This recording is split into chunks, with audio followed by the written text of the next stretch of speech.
What's going on, guys? CTG Matt back. You read the title. Today I'm predicting the NBA standings, East and West, for the second half of this season. We're over 50 games into this season. That feels wrong, man. And all 30 teams are in action tonight. I hope you're as excited as I am. So I'm predicting the NBA standings for the second half, essentially. We're past the halfway point, but the All-Star game hasn't happened yet. So, you know, there's still plenty of wiggle room, especially in the hectic Western Conference. Like, comment, share, sub if you enjoy the video. But thank you to Enjoy Basketball, Kenny Beecham, king of the fourth quarter, legend to this game, legend to the NBA, you know, NBA content legend, and his brand, Enjoy Basketball, put out the standings predictor. And today we're going to use that as the tool to predict the standings. We're going to start out east because it's kind of the easiest way to do it. Cleveland's going to go 1, Boston's going to go 2, and I believe that New York is going to go 3. From here, then it starts to get a little bit more congested. Can we go down to 11th? All right, 11th, I'm going to have... let's think about this real quick. I think Chicago is going to fall out. Do I think they're going to slide to 12? Hard to say, because you have a real tankathon going here with Brooklyn, Charlotte, Chicago, and, of course, Washington. Washington's going to finish at the bottom. I think we all know that. That's solidified. Orlando is currently sitting at like 10, I believe, maybe 11. They're 9, tied, or essentially tied with Chicago at the time of recording. Bottom really doesn't matter all that much, so I'm going to slide probably Charlotte down because LaMelo's been injured and in and out, and Mark Williams is coming back, I guess. That's a weird scenario, bro. Y'all, I want to know what y'all think about that Mark Williams scenario. Now the Lakers got to go settle on Alex Len. Tough life. At 13th, I'm going to put Brooklyn. They've been playing very, very bad basketball. Should I swap Brooklyn and Charlotte? I'm gonna. Brooklyn's been in real tankathon mode. D'Lo is kind of helping them. Not tank. He's helping them win games, which I don't like. They should not be looking to try and win games. So, you know, let Keon Johnson and Day'Ron Sharpe cook, and hopefully you guys get a top 5 pick. But I like what the Nets have as a foundation. I have a couple of rookie Jalen Wilson cards, so I would like him to start playing better. Do I think Chicago gets this low to 12? I think Charlotte's better than Brooklyn talent-wise, even without LaMelo. I mean, you still have Miles Bridges, who has been not great, but he's been like fine enough. He's better, honest to God, he's better than like any player on Brooklyn right now, quite frankly.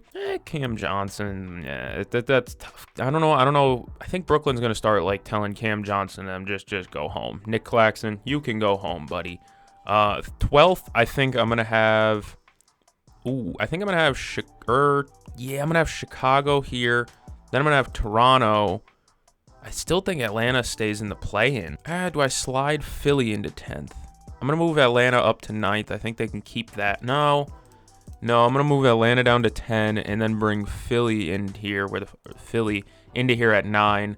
While Philly's had a nightmare season, ideally you can still get moderately healthy and maybe make a second half push. You still have Tyrese Maxey, very talented. You still have a bunch of guys, Yabusele, who we thought might get traded at the deadline. He didn't. You still have him, you know, so that's talent that they can utilize to win games. Currently, Philly's not even 2 games back of Chicago for the 10th seed. And Chicago, did you guys watch that Bulls game last night? I pray to God you didn't. They lost by $1.5 million to the Pistons. The Pistons, fun team going there. 4th, I think I'm going to solidify.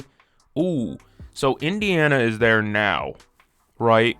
But Milwaukee has been brutal recently, but they're going to get Giannis back eventually, and I think that will help them make a push. Yeah, I feel more... I'm going to bet on Giannis is kind of what I'm going with here. Yeah, Giannis is going to miss the All-Star break, but I think he'll be back their first or second game after the All-Star break, Doc Rivers said. So I'm betting on Giannis to come back and just be Giannis. And then still I think you're going to get Indiana in there. Who's going to get the last playoff spot between Orlando and Detroit? I'm going to give it to Detroit.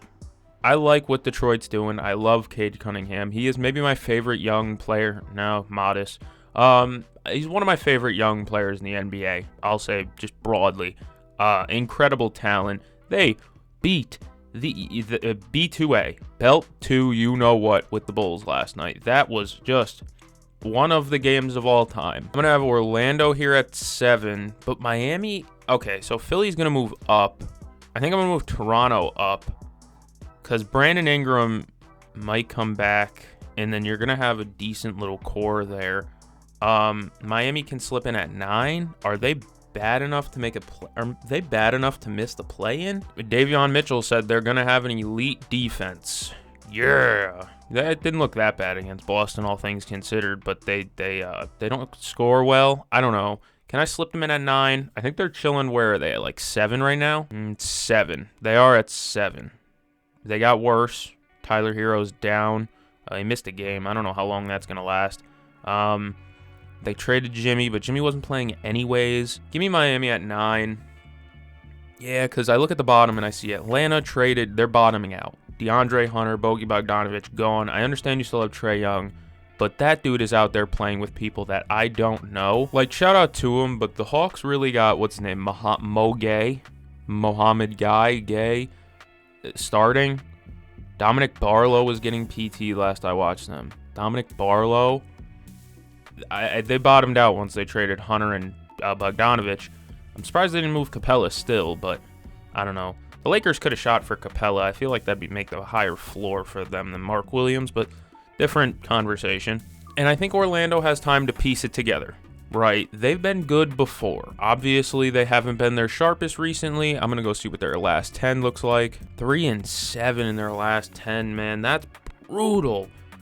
I have to move Orlando down. They haven't been playing that good. Miami's bottoming out, or at least kinda. Like, Khalil Ware is gonna win them some games, potentially, but the bench they have is brutal, and you're relying on, like, Wiggins, Burks, Davion to be, like, perimeter creators if Hero's not playing, and that's, I don't know. I think Toronto just has guys. When's Brandon Ingram slated to come back? Give me a minute. Yeah, they're saying it's more than likely that Ingram comes back post All-Star break. So I think that they still have a chance. I mean, they still have just a bunch of decent, competent players. And I think that's what gives me a lot of confidence in them. Chicago sucks. Why do you have 9 point guards? Why? There's no reason. Josh Giddey, Javon Carter. They also have Lonzo Ball. They still have Io, Kobe. And there's one more that I'm forgetting. A THT Technic. He plays like the 2-3. He's fat. Why is THT fat? I don't get that. There's also, who's the other one that I'm forgetting? There's another guard that I'm forgetting. I counted Giddey already. Who am I missing? It was Trey Jones. Forgot they got him as part of the, that was part of the Fox deal. I believe, yeah, it was. Yeah, weird deal. So they have like 8 point guards. And Patrick Williams is playing. He's abysmal. Patrick Williams was, the Bulls essentially, talking about Patrick Williams, the Bulls essentially took that pick, wiped their you-know-what with it, and handed it to the fans and said, here you go, get excited. Patrick Williams is just not a good basketball player. I will stand on that. He travels a lot. He has bad hands, I think. I don't know what about his hands. He has the Kawhi Leonard hands, the massive ones, but except it's not in the I can grip a basketball no matter where you throw it type of hands. It's the I have big hands, which means I'm less coordinated type of hands. I'm going on a Chicago rant just to do it, but I think this is how I'm going to solidify it, all things considered. Do I think Charlotte can bottom out below Brooklyn? Where are we at in the standings with that? Charlotte already is second. Do I think Brooklyn can... All right, I think I am going to make that switch and do Charlotte at 14, Brooklyn at 13. Just because Charlotte is out without LaMelo. He's going to miss All-Star, and that's sad. But all things considered, I think the top of the East is about solidified. I don't think Boston's catching Cleveland as much as I love my Celtics. I don't think they're catching Cleveland. Cleveland is very much pushing this regular season. You know what I mean? Like, this is their regular season. Flexing the juice shirt. Jaylen Brown, shout out. And honestly, Boston's better than New York. They've proven that a couple of times already. And then Milwaukee, I just have there because I think once Giannis comes back, they're taking it into another gear. Yes, Milwaukee doesn't look great right now, but again, they are without Giannis. That's a really big, like the biggest piece actually of their team. And then Indiana at 5. It's inevitable that Milwaukee and Indiana will play. And then Detroit. I like having Detroit here. I think Cade Cunningham is just spectacular. Malik Beasley's having a great year, dude. That guy has been showing out in the city of Detroit. And then like Tobias Harris having a good year. They have 2 interchangeable centers. I like what Detroit has right now. Philadelphia, I still think can make a charge. Gonna push them down to 8 though. I don't think I can make an argument for having Philadelphia over Orlando, simply because of just how bad Philadelphia has been this year. I still think there's a chance that they make a push, even though Embiid looked pretty bad and has a knee injury. Never mind, I'm talking myself out of it. Philadelphia is the hardest one to predict because I really don't know what's going to happen here. You have a waste of a contract on Paul George, who has done almost nothing with the team. And then you have Embiid, who's constantly missing time. Maxi's still great, but what else is there besides Gershon Yabusele? But I think the issue, I just think Philadelphia is going to make it because there's teams bottoming out better than them. And I don't think Philadelphia is trying to bottom out. I don't think they're trying to get a top 5 pick. You can correct me if I'm wrong, Sixers fans. I didn't think that was the mission objective this season. And I think Chicago bottomed out better. They suck. Atlanta bottomed out better. They have 1 player on roster now, really. 2. Onyeka's good. So is Dyson Daniels, but I still don't think that's enough to win them games. Enough games to get out of this area. Toronto, I think Brandon Ingram comes back. They still have Scotty. They still have RJ. They still have Quick. They have some players who can make plays. Boucher is still there. I thought they'd trade Boucher. They did not. But they just have so many talented guys where I have some faith in them to tick it up a little bit. As you can see, well, you can't really see because it's cut off. But the Raptors are down here at below Brooklyn, and they're only 5 back of Chicago for that 10 seed. And like I said, Chicago's bottoming out while the Raptors have some competent players still. I think that their tank is going well, but I think that adding Brandon Ingram makes their floor a little bit higher. Well, definitely higher. And I think Orlando's going to kick it up. Atlanta's bad. They're 4-6 in their last 10. I don't know. I like the idea of having Toronto here. Toronto's 5-5 in their last 10. I think they can kick it up a little bit and at least make play-in. I don't know if that's the goal or not, though, because shout out Darko. Pretty sure Jakob Poeltl's missing tonight's game. So that's another thing, is that they're doing this injury stuff. Does the bottom really matter? Because if I'm being honest, whoever comes out of this is probably getting hosed by Cleveland. Orlando would probably make it out of the play-in if I had to guess. And then their second spot will go to, it all depends on Joel Embiid's health, which nobody in this entire viewing, me, you, the guy that's also watching this video, everybody, nobody can predict Joel Embiid's health. It's impossible to do. I feel like I've spent enough time on it. We can go out west now. Let me go peep the west, not peep the west standings, but let me go just refresh my mind and then I'll be back. All right, so looking at the standings, the only thing you can solidify is this at the top. It's a cluster, you know what. After OKC. Because OKC has 9 losses, bro. I don't think anybody's catching them. They've been so good this year. Even without, well, Chet's back now. But even without Chet, when he was down, without Hartenstein when he was down, they were still they had no center, and they were still belt-to-assing teams out here. So I have so much confidence in them to finish out the season as the 1 seed, and they're the favorites for a good reason. Do I think Memphis can hold this 2 spot? That's a tough call. It's a real tough call. I think we're going to have to go down to the bottom, and I'm going to build out the bottom really quick. At the bottom, you're going to have like Utah. At the bottom, you're going to have New Orleans. You both stink bad. After that, it gets a little bit tougher because currently who sits in the 13th seed is, I believe, the Spurs. No, it's Portland, and they're tied with the Spurs. Actually, no, 1.5, or what's that, 2 back basically? 1.5 back. Oh my goodness. I don't know. The Spurs got better, but also Portland's been hot recently. What are they in their last 10? Portland in their last 10 games is a solid 7-3. My goodness. Man, this is a tough call because Portland's been playing good basketball, but it's also been kind of not a cupcake part of the schedule, but definitely not their hardest strength of schedule part of the season. Do I think Phoenix falls? Phoenix is terrible. They got piped by DeAndre Ayton back-to-back games. That should be criminalized. You should be thrown in jail for getting dogged by DeAndre Ayton back-to-back games. There should be a prison sentence that comes with that. Do I think Phoenix can bottom out and be terrible? Booker, Durant, it makes their ceiling just... It doesn't make their ceiling high. It makes their floor higher. Sacramento, no. Maybe. Dude, it's such a mess over here. 13th, I think, is still going to stick with Portland. It's a tough call, and I really like what the Blazers got going. They've been really good. Klingon had like a really great game going the other day. He had like 17 on perfect shooting, I think it was, or 15 or something like that on perfect shooting. He was playing really good ball against Jokic, but Jokic was deep frying them bad. But Klingon's been really good. I like what they got building, but do I think that it's sustainable for the full season?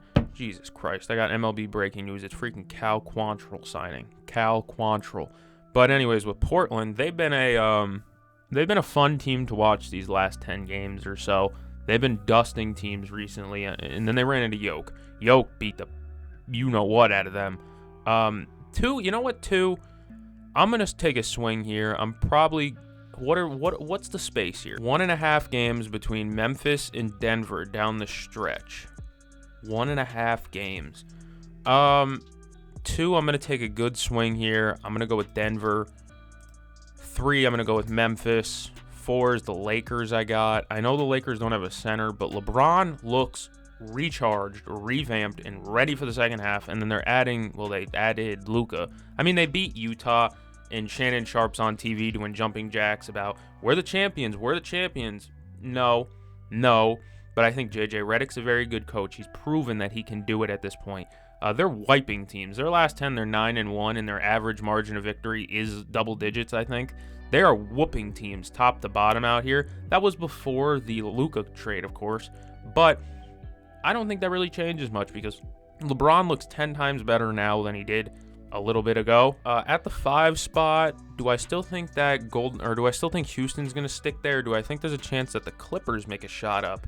Because while I like what Houston's doing, that's 3.5 games. That's easily, you can clear that pretty simple. Houston's been rough recently, 4-6, but I believe they're getting Jabari Smith back very soon, I saw. So you know what? You're getting Jabari Smith back. I'm going to keep them at 5. I know that's simple thinking, and I do like to do some, I don't know how to describe this. I do like to do some things that are not quite projected. I do like to do some guesswork and some guesstimations, but overall, I just think Houston has the home court advantage. They're very good at home. And getting Jabari Smith back, I think, is a massive, massive return for them because that's a big defender that they just haven't had. Shout out to big Steven Adams for playing a good part. Shout out Şengün, but they are not Jabari Smith, who can shuffle his feet on the defensive perimeter and can defend on the interior as well. I really like what Jabari Smith brings to this team, and I don't think it's replicable what he does. And getting him back is just a massive addition down the stretch for Houston. I think that'll boost them there. What about 6 through 12? I don't like dropping the Clippers, but Minnesota has been hot recently, and they've figured it out. Not figured it out, but they've been a little bit better since Julius Randle went down. Isn't that something? But Dillingham has been a big part of that. Rob Dillingham, man, I was banging the table early season saying, how many more times can you let Mike Conley and his inability to score lose you a basketball game? And he's not even that good defensively either. So you weren't giving up much from Conley to Dillingham. Why didn't they just put Dilly in? They put Dilly in, and all of a sudden they're winning games again. I freaking love Rob Dillingham. I think he's going to be one of the better, finisher. Well, not finishers, but he's going to be one of the better shooters and scorers in the game in general soon. And that's basically what his big upside is. This team defensively, Minnesota can still lock in. You still have Anthony Edwards, good defender. McDaniels, good defender. Alexander Walker, good defender. Rudy, good defender. They have a lot of good defenders. They can still play good defense. Hell, even Mike Conley's a good defender. He's a net neutral. Not great, but, better than nothing. Right, so I still think they have the defensive capabilities, and on top of that, bringing in and letting Rob Dillingham cook has really transformed their second unit into something.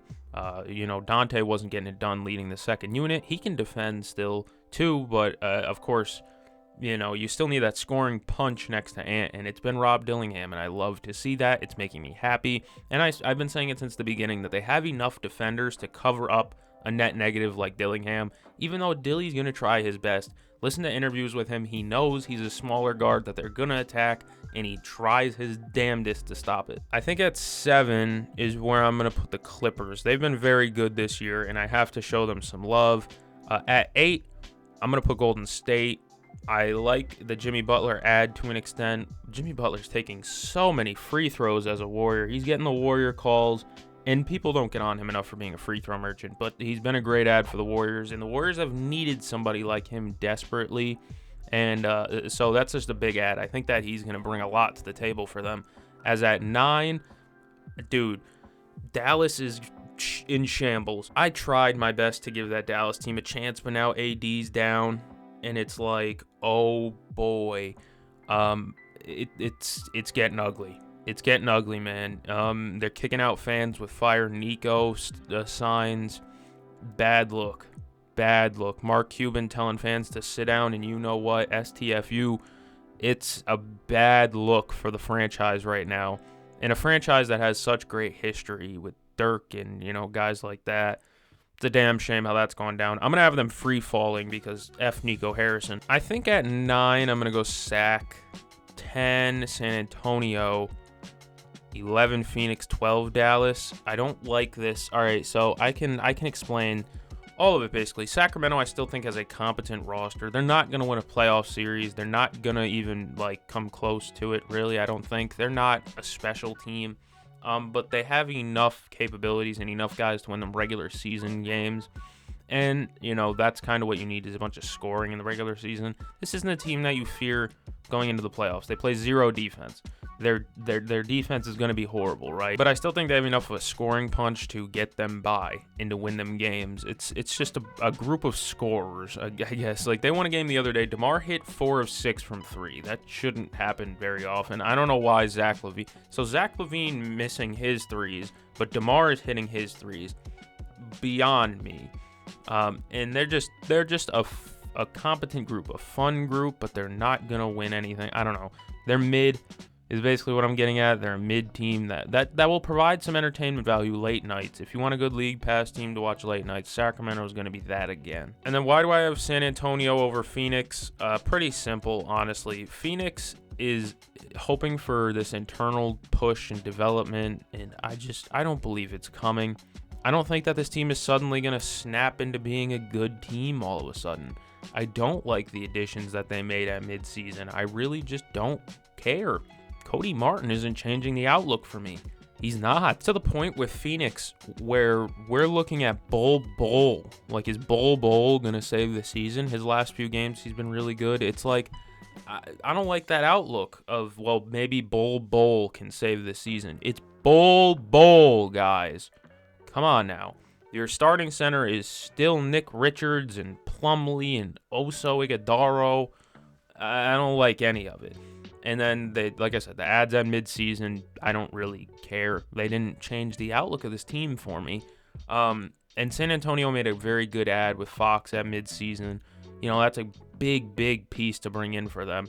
And while it hasn't shown yet, I still think that there's time for it to get better. I'll do Dallas fans a favor and move them over Phoenix.